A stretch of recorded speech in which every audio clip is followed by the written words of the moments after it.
paints his masterpiece. Painting was one of Rue's favourite pastimes.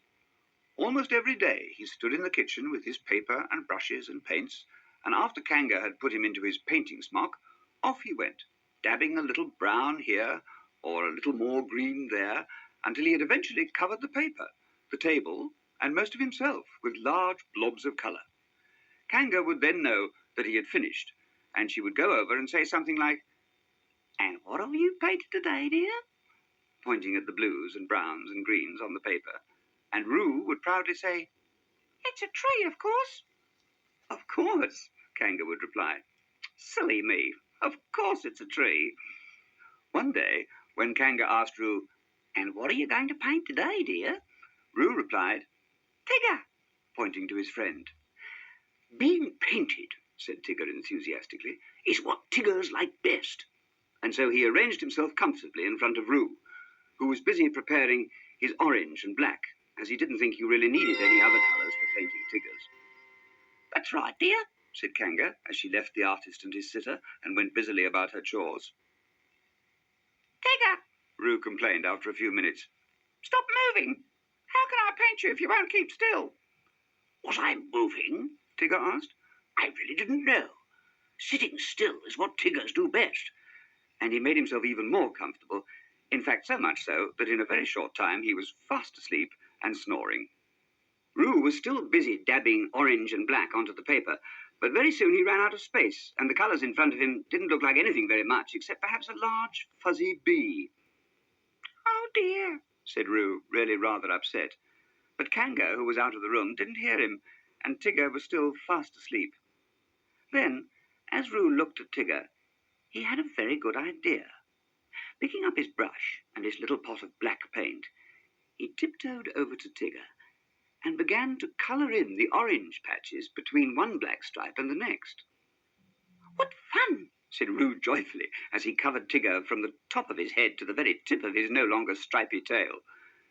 When he'd finished, Tigger didn't look much like a Tigger any more. In fact, he looked much more like, well, like nothing that had ever been seen in the wood before. "Oh, Tigger!" Rue cried with delight when he'd finished and the paint had dried.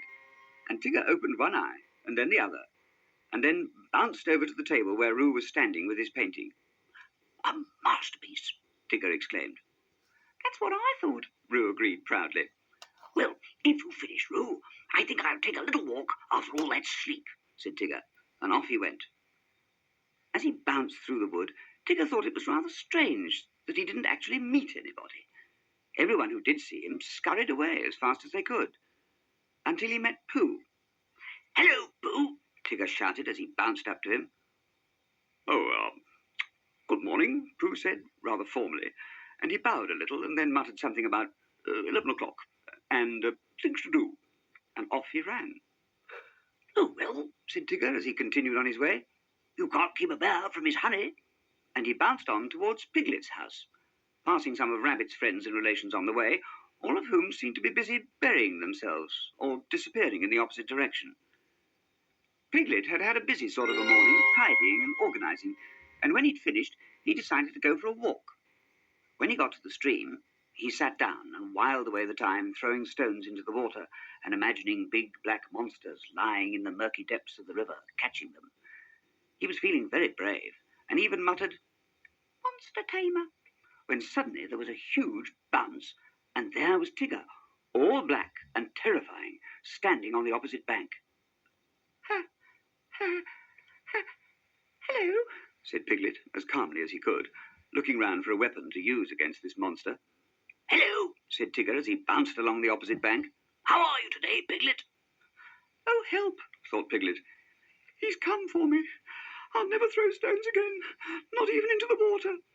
And suddenly he felt terribly weak and frightened, and not at all like a monster tamer. I'm very well, thank you. And how are you?" Piglet stammered. "Fine," said Tigger, and encouraged by Piglet's friendliness, he decided to jump over to the other side. "Oh, help," Piglet thought again. "He's coming over. It's now or never." And just as Tigger bounced over the water, Piglet stood up, brave and defiant, and pushed him in. Piglet! Tigger spluttered as he discovered that swimming definitely wasn't something that Tiggers liked best. But Piglet was running as fast as he could over to Pooh's. Tigger climbed out of the stream, all stripy again, and followed Piglet over to Pooh's house. "Hello, Tigger," they both said as Tigger bounced up. "Have you seen the monster Piglet met by the river?" Pooh asked him casually, and Tigger was just about to tell them it was him when Pooh noticed that a lot of black paint was dripping off Tigger's feet, and he was standing on Pooh's best rug. "I think," said Pooh, "that you should wash your feet before you come out visiting." Then Tigger and Piglet saw the black paint too, and all was made clear. Although everyone was very cross, they all had a good laugh about it in the end. All except Naughty Roo, of course, who had to have extra doses of strengthening medicine and was sent to bed early because, as Kanga said, "You obviously can't be feeling yourself, dear, if you've been doing things like that."